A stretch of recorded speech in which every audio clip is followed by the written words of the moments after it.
Hey, j'espère que vous allez bien. Aujourd'hui je vous retrouve dans une nouvelle vidéo. Dans cette vidéo je vais vous montrer mes produits terminés. Ça fait un moment que j'ai ma boîte qui commence à se remplir, donc je pense que j'ai suffisamment de produits pour vous en faire une vidéo aujourd'hui. Donc j'espère que ça vous plaira et je vous laisse avec la suite. Au niveau des produits, j'ai un peu de tout. J'ai des produits pour le corps, des produits pour le visage, pour les mains, j'ai approximativement tout ça. Donc je pense qu'on va en avoir pour un petit moment. Il y a certains produits que je vous ai déjà présentés dans d'anciens produits terminés, donc je vais quand même vous les montrer parce que honnêtement j'ai pas regardé toutes mes vidéos pour savoir lesquels je vous avais déjà présentés. Et je pense que mon avis sera le même de toute manière que ce que vous avez pu voir avant. Donc je commence par les soins pour le visage. Donc premier j'ai terminé le gel exfoliant doux de la marque Neutrogena, c'est la gamme Visibly Clear, donc c'est le orange. Je crois qu'il y en a deux orange. Celui-ci c'est celui qui a la petite étiquette ici qui est verte à peu près, vert bleu, je sais pas trop.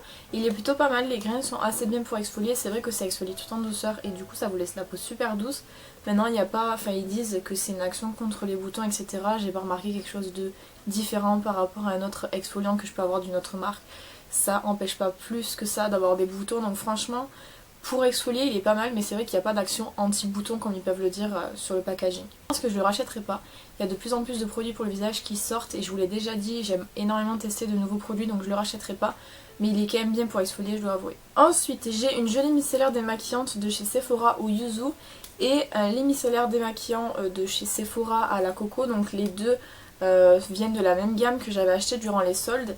Et j'en avais acheté 6 je crois et là j'en ai terminé que 2, il y a la troisième qui va bientôt être finie. Donc celle au yuzu j'ai bien aimé. Après le souci c'est que comme c'est une gelée micellaire, c'est une texture de, comme je vous dis gelée, c'est la texture que je préfère en démaquillage. Par contre comme c'est au yuzu ça pique un peu les yeux, donc évitez de démaquiller vos yeux avec celle-ci. En revanche pour celle à la coco la texture m'a un peu plus dérangée puisque c'était une formule lait et pareil je peux pas me démaquiller les yeux avec le lait, moi j'ai les yeux très sensibles donc du coup au niveau des yeux je prenais toujours quelque chose d'autre pour démaquiller plutôt que ces deux produits là parce que ils avaient tendance à me piquer les yeux, mais sinon pour le visage ils sont super bien. C'est le genre de produit que j'utilisais pas vraiment pour me démaquiller mais plus pour utiliser le matin, pour nettoyer ma peau le matin ou nettoyer ma peau le soir. Et vraiment ce genre de produit là c'est super bien. En plus ça dure assez longtemps, on a 100 ml et pourtant ça dure vraiment super longtemps. Est-ce que je vais les racheter ou pas? J'en suis pas très sûre. Je pense que là je vais terminer celle qui me reste pour voir celle que je préfère dans toutes. Et en fonction de celle que je préfère peut-être que je m'en reprendrai une. Et c'est pas encore sûr, là il me reste le thé vert, il me reste le charbon, il me reste la grenade je crois et il me semble que c'est tout. Mais là pour l'instant celle que j'ai préférée je dois avouer que c'est celui au thé vert. Ensuite j'ai ce petit produit de la marque Kaolion, c'est le Pore and Makeup Cleansing Stick qui est en fait un stick à base de charbon que vous utilisez sur le visage mouillé pour vous démaquiller et ou pour vous nettoyer la peau. Donc moi il est terminé, faudrait peut-être que j'essaye de gratter parce qu'en fait je peux plus sortir mais il reste encore un peu de matière. Et ce stick là je l'ai beaucoup aimé, alors je l'ai eu dans une box de chez Sephora et c'est vrai que je l'ai pas, je m'en suis pas servi tout de suite, j'ai pas voulu m'intéresser à ce stick là et pourtant il est vachement bien. C'est vrai qu'il exfolie vachement bien la peau, il la nettoie super bien et en fait le format stick c'est super pratique parce que pour les personnes qui ont des ongles, souvent quand on se nettoie la peau on a de la matière qui part sous les ongles et c'est un enfer à enlever. Là le stick vous le mouillez, vous le passez sous l'eau et puis vous le faites tourner sur votre visage, donc c'est vachement pratique je trouve. Après voilà c'est plus gadget qu'autre chose je trouve. Certes ça nettoie bien mais c'est pas non plus le truc du siècle qui va vous débarrasser de vos pores parce qu'il y a marqué quand même pore and make-up. Malheureusement non, mes pores sont toujours aussi apparents. Après j'ai les pores qui sont très dilatés, mais après il nettoie bien, mais au niveau des pores c'est pas oufissime non plus. Je le rachèterai pas là, je pensais pas déjà l'acheter de base, je l'ai eu dans une box Sephora comme je vous ai dit, donc je l'aurais pas acheté si on me l'avait pas donné dans une box, mais franchement je le rachèterai pas. On continue avec le Black Sugar Perfect First Serum de chez Skin Food que j'ai eu en format tout petit comme ceci dans la box So Cosmétique l'année dernière. Je l'ai beaucoup utilisé et beaucoup aimé. En fait c'est un sérum que j'utilisais le soir, que je mettais, j'avais intégré à ma routine et qui était super bien parce qu'il me faisait la peau toute douce, je l'aimais vraiment beaucoup. Il n'y en avait pas besoin de beaucoup pour tout un visage, je pense que 2 gouttes ça suffisait, des fois j'en mettais 2, des fois j'en mettais 3, ça dépendait. Mais vraiment c'est un super bon produit. Je pense que je vais terminer ce que j'ai et après je rachèterai parce qu'il est vraiment super bien et il coûte pas très cher. Ensuite ce produit-ci qui m'a été offert par Yves Rocher, c'est de la gamme Elixir Jeunesse, c'est le réparation plus anti-pollution, masque flash désasphyxiant. C'est un masque que vous laissez poser il me semble 5 à 10 minutes et vous enlevez l'excès avec un papier. Donc ce format là me plaisait assez bien dans le sens où c'est que c'était un format qui était pas aussi embêtant qu'un masque à rincer, puisque vous le mettiez sur votre visage, vous faisiez votre vie pendant 5 minutes et vous enleviez l'excédent avec un mouchoir, donc pas besoin de passer sous l'eau, donc c'est ultra rapide et ultra facile. Maintenant, moi il m'a rien changé à ma peau, certes ma peau était plus douce puisque du coup ça apportait de l'hydratation, mais ça n'a pas non plus fait des miracles incroyables, donc du coup je pense pas l'acheter. En plus c'est la gamme Elixir Jeunesse, j'ai pas trop besoin de ça pour ma peau, donc je vous avouerai que je l'ai utilisé, mais c'est pas non plus le meilleur produit que j'ai pu utiliser et je pense qu'il est surtout pas adapté à ma peau. Mais en tout cas c'est vrai que le format, comme je vous dis, masque 5 minutes qu'on n'a pas besoin de rincer, c'était vachement bien je trouve. Ensuite une crème de chez Be Life ou Belif, je sais pas trop comment ça se dit, c'est The True Cream Aqua Bomb qui se présente comme ceci, que j'ai eu en format échantillon dans la box Sephora, pareil que le produit Kaolion. Alors c'est une crème qui était pas mal dans le sens où c'est qu'elle était vachement hydratante, donc je l'ai utilisée le soir. Elle avait une texture gelée, donc ce qui est vraiment bien, c'est vraiment mes textures préférées, je vous le dis à chaque fois. Par contre là où ça me dérange énormément, c'est vraiment l'odeur. Moi l'odeur me dégoûte, en fait c'est une odeur type citronnelle, donc je pense qu'il y a de la citronnelle dedans, c'est même quasiment sûr. Par contre elle est vachement bien, elle hydrate super bien, mais il me semble qu'elle est un petit peu chère par rapport aux crèmes que j'utilise en ce moment qui coûtent 6 € à peu près. Celle-ci elle est plus dans les 15-20 il me semble, je suis pas très sûre. C'est pas le genre de crème vers lesquelles je me tourne généralement parce que j'ai pas forcément le budget pour ce genre de crème là. C'était cool de la tester mais je pense que je ne la rachèterai pas. Ensuite un petit masque pour le visage de chez Laneige, donc c'est le Water Sleeping Mask. Je vous en ai déjà parlé dans mes favoris, j'ai énormément aimé ce masque. C'est un masque qui était sous forme de gelée, donc gelée très fluide, très aquatique entre guillemets, puisque une fois que vous l'appliquez sur la peau, elle pénétrait déjà de 1 super rapidement, la texture était vraiment agréable et c'était comme un fini eau. Donc c'était vachement agréable et très léger à porter parce que j'aime pas trop, comme je vous avais déjà dit plusieurs fois, être collée à mon lit quand je dors. Je déteste ça, être collée aux oreillers. Et là c'est vrai que la texture était juste trop bien. C'est la première fois que je testais un produit Laneige puisque j'ai acheté un pack avec 2 produits Laneige dont celui-ci en format mini size. Alors par contre je vous l'ai déjà dit aussi plein de fois, mais n'achetez pas vos produits de K-Beauty chez Sephora parce qu'ils les vendent super cher. Allez plutôt sur des sites tels que Miss Beauty Korea puisque le format grand de ce petit produit là coûte 16 € je crois contre 27 chez Sephora. Donc vraiment allez voir là-bas.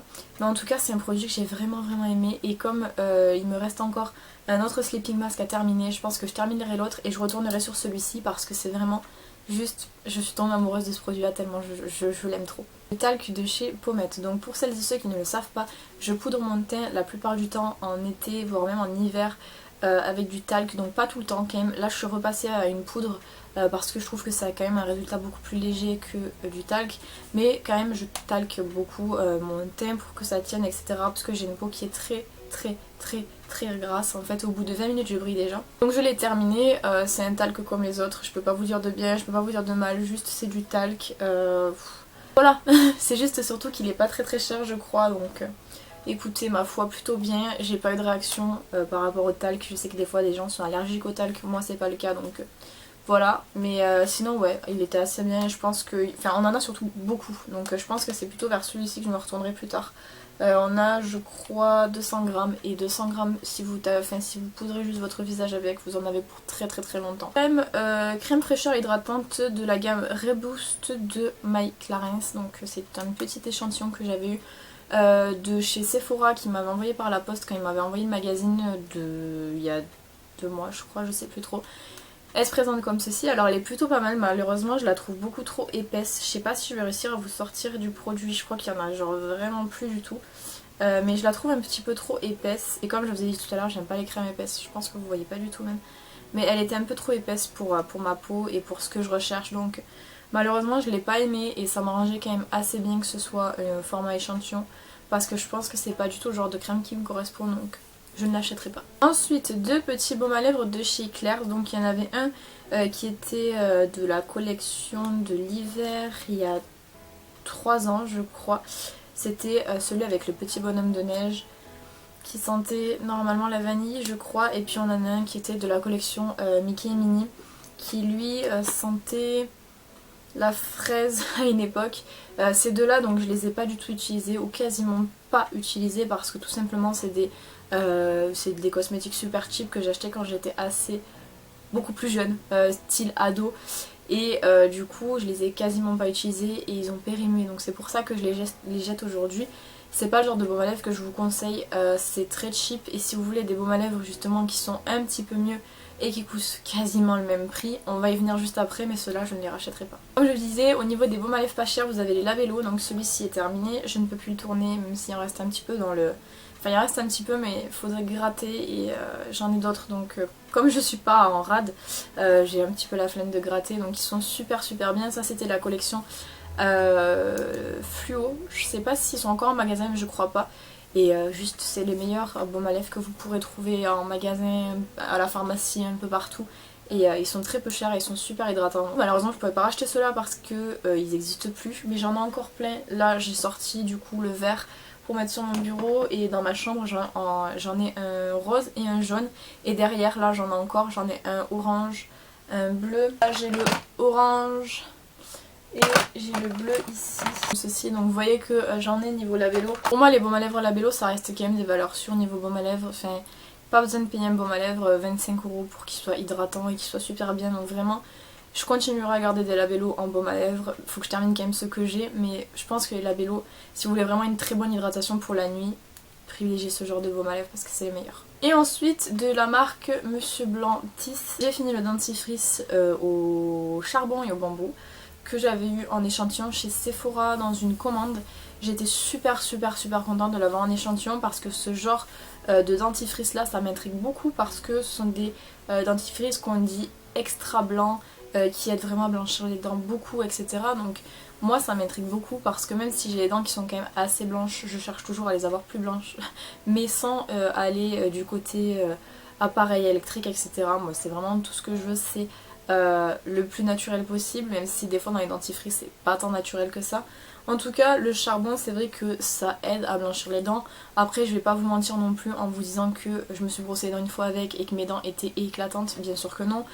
Ça aide à entretenir la blancheur des dents. Si vous avez déjà les dents jaunes, je suis pas sûre que ça vous aidera à leur redonner un aspect blanc.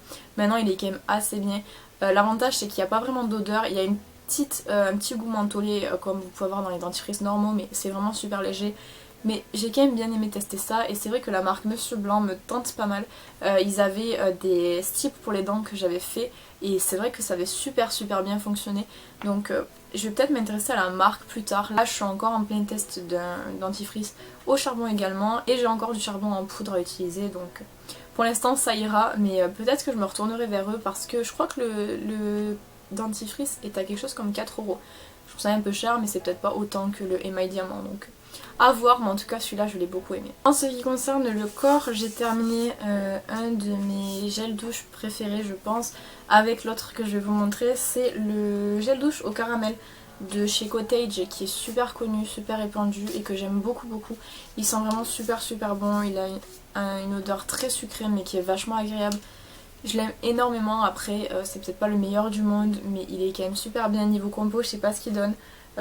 J'essaierai de vous faire des posts Instagram dans lesquels je vous mets la composition si ça vous intéresse. Je fais assez souvent ça maintenant sur Instagram, donc si ça vous intéresse n'hésitez pas à aller voir mon Instagram que je vous mets dans la barre d'infos. Voilà, je l'aime énormément et je trouve que chez Cottage c'est une des senteurs que je préfère de toutes celles que j'ai testées. Ouais, je pense que c'est celle que je préfère. Ensuite de chez Ushuaïa, une de mes senteurs préférées également, c'est Douceur du Japon au lait de riz et au thé japonais, qui est comme ceci. Donc au départ je croyais que c'était une édition limitée quand je vous l'avais déjà présenté dans un produit terminé, je sais plus trop il y a combien de temps.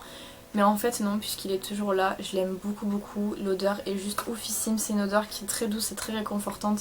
Et sous la douche en fait c'est juste super agréable, j'aime énormément ce gel douche là, vraiment super léger, super soft et en même temps super frais. Franchement je l'aime beaucoup et je pense que je le rachèterai dans le futur. Il existe également le rose que j'avais testé, mais celui-là reste quand même mon préféré. Pour les mains, donc j'ai cette crème-ci de chez Yves Rocher qui est la crème au baies de merveille, qui est de la collection de cet hiver je crois il me semble. Je l'ai laissée près de mon lit et qui est finalement terminée. Elle sent super bon, par contre je la trouve un peu grasse, c'est-à-dire que ça laisse vraiment un fini gras et ça met du temps à pénétrer dans les mains, du coup quand vous devez faire quelque chose après c'est un peu gênant. Après par contre elle est vraiment super bien hydratante, mais C'est pas le genre de crème, enfin les crèmes Yves Rocher sont bien parce qu'elles sentent bon, mais je trouve qu'elles ont un peu du mal à pénétrer dans la peau. Et moi j'aime pas quand ça laisse des films gras parce que tu peux pas faire autre chose en même temps et ça te fait perdre du temps. Donc voilà, c'est pas le genre de crème vers lesquelles je vais m'orienter. C'est vrai qu'à chaque fois qu'ils me les offrent, bien évidemment que je vais les prendre et les utiliser. Mais voilà, je sais pas le genre de crème que j'irai acheter. Ensuite, ces deux petits produits-ci qui viennent de chez Action. Ce sont des sprays pour les mains que je vous ai présentés récemment dans mes favoris, je crois. Et je les aime beaucoup beaucoup. Donc c'est 1€ les deux petits sprays comme ceci. Et ça dure quand même pas mal de temps. C'est des sprays désinfectants, vous en avez un qui est à la cranberry et un autre à la berry. Donc génial. Et franchement elles sont super bien parce que ça vous permet en fait de vous désinfecter les mains mais sans avoir les mains qui sont pleines d'alcool comme on peut avoir par exemple quand on utilise des gels pour les mains. Ça je trouve ça pratique parce que ça se spray, c'est super bien dans le sac, on sait que ça coule pas parce que c'est des petits sprays. Normalement vous avez une languette sur le dessus qui permet en fait que ça ne s'appuie pas dans les sacs, sauf que moi je l'ai coupé parce que je pensais que ça se coupait au départ, sauf que bah en fait non. Voilà, je les rachèterai à chaque fois que je vais chez Action de toute manière, j'essaie de me faire un petit stock parce que je les aime beaucoup. J'en laisse toujours un à côté de l'endroit où je me maquille pour pouvoir me désinfecter les mains avant de me maquiller et me les désinfecter après.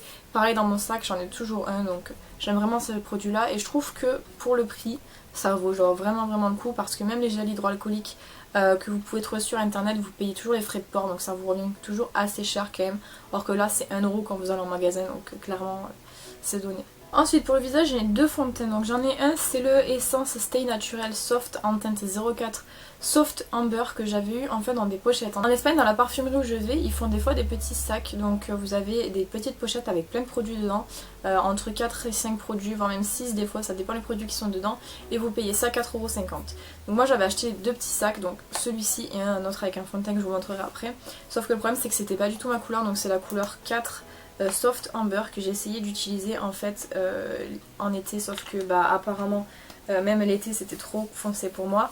Là je vais essayer de vous montrer le produit, mais apparemment il est tellement vieux que il est tout liquide, je sais pas si vous allez entendre, donc je sais pas si je vais réussir à vous montrer grand chose, mais non, il n'y a que de l'eau dedans.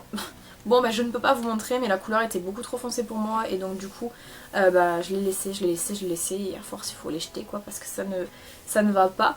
Donc après en soi le fond de teint je sais pas s'il est mauvais ou pas parce que comme c'était pas ma couleur j'ai pas vraiment pu bien tester, mais les fonds de teint Essence je suis pas persuadée de leur efficacité.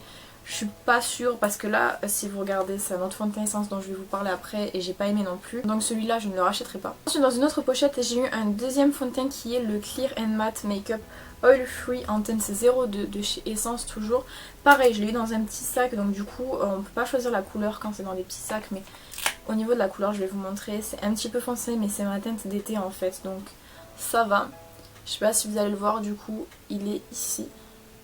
Par contre le problème c'est que ils disent oil free alors que pas du tout. Moi je brille beaucoup que ce soit en été ou en hiver, j'ai tendance à briller assez facilement. Du coup le souci c'est que il me faut toujours des fonds de teint qui soient super légers et du coup assez mat, ou alors il faut que je repoudre souvent. Là je repoudrais sans vous mentir peut-être 6 à 7 fois par jour, ce qui est énorme.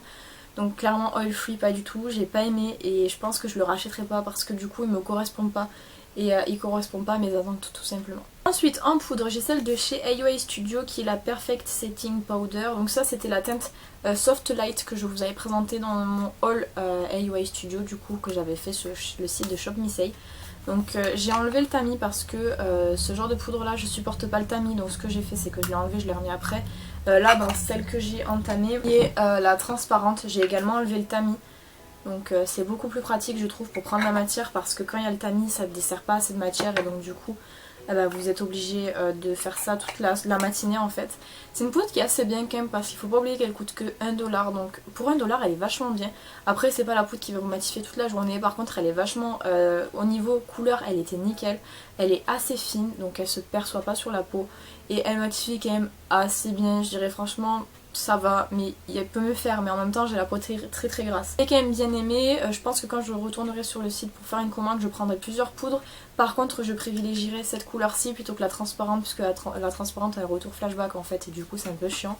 Et je me ferai un stock également de petites éponges comme ceci parce que c'est une tuerie.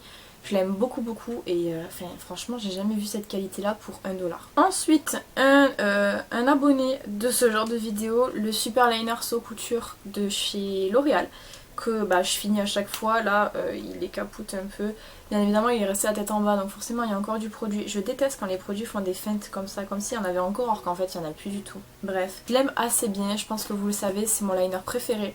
Maintenant il a été détrôné récemment par le fingertip de chez Sephora que j'aime beaucoup et qui est mon liner préféré. Celui-ci en fait est quand même vachement bien et je trouve qu'il est pratique pour les gens qui n'ont pas l'habitude de faire leur liner, qui sont débutants en liner ou qui n'y arrivent pas. Celui-là est vachement bien, il a une bonne prise en main, il est assez noir par contre, vu que c'est un feutre, je trouve qu'il sèche assez vite, ce qui est un peu dommage. Mais il est quand même vachement bien et vraiment je l'aime beaucoup. En revanche, le Ultra Fine Liquid Eyeliner Pen de chez BYS, que j'avais commandé sur le site quand j'avais fait ma revue sur la collection Peach, je crois, il me semble que c'était ça. Lui je l'ai utilisé une fois et je pense que vous allez voir, voilà, il écrit plus du tout. Je l'ai utilisé que dans la vidéo, hein. Je vous ai pas menti, je l'ai juste utilisé dans la vidéo, mais en fait il écrit pas du tout. Enfin il fait vraiment des petits traits et ils sont même pas noirs en fait, ils sont gris. Il n'est pas capable de faire un trait d'eyeliner correctement en fait, il va vous commencer le trait d'eyeliner mais il pourra pas le terminer, donc bon. Bref, certes il était très fin et moi il me paraissait très bien, j'avais de très grands espoirs envers lui, mais je l'ai pas aimé, je le rachèterai pas du coup parce qu'il marque pas suffisamment quoi. Ensuite un petit crayon de chez Bourjois dont je n'ai plus le nom parce qu'à force d'être taillé forcément on n'a plus le nom. C'est juste que c'est Bourjois et que c'est écrit en bleu, il y a marqué quelque chose parti, donc je chercherai sur internet. C'est un crayon que j'adore pour la muqueuse. Je pense que vous voyez ici il est tellement gras par contre. C'est un crayon qui est super vieux, il a la mine qui a commencé à se casser et qui tient plus vraiment dans le crayon. Vous voyez je peux sortir la mine. Donc bon, ma foi il a fait sa vie, il a fait son temps, donc là je vais le jeter. Il était super bien, vraiment il marquait très bien. Il est un petit peu sec maintenant parce qu'il a vieilli, mais il était quand même vachement bien. Je me rappelle que quand je faisais mes muqueuses à l'époque, mes premières muqueuses, j'utilisais celui-là et il y a quand même un sentiment derrière, je l'aime quand même bien et ça faisait partie de mes premiers maquillages quand même, donc voilà. Par contre je le rachèterai pas parce qu'aujourd'hui j'ai découvert des produits qui sont beaucoup mieux. Je pense au crayon Smoky de chez L'Oréal, je crois que c'est, ou Maybelline, je sais plus trop, qui est beaucoup plus gras. Mais celui-ci était quand même vachement bien je trouve. L'huile pour les lèvres This Is Everything de chez NYX que j'avais dans le calendrier de l'Avent. Je l'aime énormément. Sa sœur a été placée dans mes favoris, la petite file rouge a été placée dans mes favoris récemment parce que j'aime beaucoup ce produit. Vraiment super bien. Je l'aime beaucoup, j'ai sous-estimé ce produit vraiment, mais franchement c'est vraiment une pépite et je le rachèterai. Ce rouge à lèvres-ci, il me semble que c'est un Etude House si je me trompe pas. Comment vous dire, voilà, il s'est cassé donc je peux plus l'utiliser. Je crois que je l'ai utilisé 2-3 fois grand maximum et c'était il y a assez longtemps. La dernière fois que je l'ai pris pour le swatch il s'est cassé, donc écoutez ma foi je ne peux pas vous dire grand chose. J'ai pas le souvenir de ce qu'il donnait. Donc écoutez il va aller à la poubelle et je suis quand même assez déçue parce que normalement Etude House c'est une marque que j'aime beaucoup. Là je sais pas ce qui s'est passé mais vraiment celui-ci par contre m'a lâché. Alors que les autres, je les ai ici, j'en prends un au pif, je vais prendre celui-ci. Voilà, enfin la qualité est quand même assez bien, ils sont super crémeux. Je pense que vous allez voir. J'en avais acheté plein à l'époque, j'avais acheté plein de... Tu vois, c'est un que j'ai beaucoup utilisé de cette gamme là parce que je les aime beaucoup. Alors celui-là, je sais pas ce qui s'est passé, il s'est vraiment cassé comme du n'importe quoi et du coup enfin il est inutilisable quoi. Je suis vraiment déçue. Mais je continuerai quand même à acheter du Etude House parce que je trouve que c'est une marque qui est juste vraiment géniale. Donc le parfum Sinner de chez Kat Von D que j'avais en échantillon, ce parfum là j'en suis fan. Je saurais pas vous dire, je sais pas décrire les parfums mais ils sont vraiment très bons. J'ai beaucoup aimé, donc c'est vrai que je suis assez difficile en parfum parce que j'ai à peu près ma gamme de parfums dans laquelle je tourne très souvent. Donc Escada, Nina Ricci avec le Luna que j'aime beaucoup, le parfum d'Ariana Grande que j'aime beaucoup. Et c'est vrai que je sors pas trop de cette zone là, mais celui-là est très différent de ceux que je peux avoir.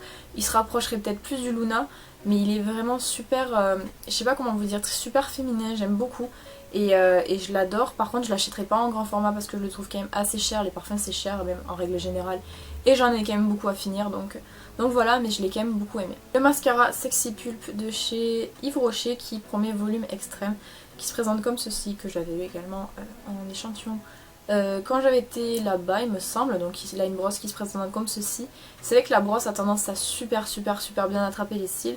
Par contre il fait du volume mais pas non plus autant que pourrait le faire par exemple le Better Than Sex. On nous promet volume extrême, je dirais volume oui, extrême peut-être non. mais il est quand même super bien. Après j'irai pas l'acheter parce que encore une fois j'ai beaucoup de mascara à terminer et puis j'ai mes petits coups de cœur en mascara, donc c'est vrai que j'ai un peu du mal à aller vers des nouveaux mascaras quand j'ai déjà ceux que j'aime chez moi. Mais il est quand même assez bien si vous cherchez un mascara qui fait du volume. Tournez-vous vers celui-ci. Après, comme je vous dis, c'est pas non plus volume extrême comme ils le promettent. Le parfum Flower by Kenzo, qui est un parfum que je pense vous avez déjà entendu parler de lui. Moi j'en ai entendu parler pendant des années. Et je l'ai en échantillon plusieurs fois, je l'ai jamais testé. Là je l'ai récemment testé. Il est très floral, malgré que je suis pas trop fan du floral. Je dis ça, mais Escada c'est totalement du floral, mais bon bref. Je l'ai quand même assez bien aimé, je trouve qu'il sent super bon. Et il me fait penser à l'été, donc... Voilà, il est assez cool. Maintenant, ça restera pas un parfum où je vais me dire mon dieu, faut que je l'achète. Comme je vous ai dit, moi j'ai ma petite gamme de parfums que je connais et que j'aime.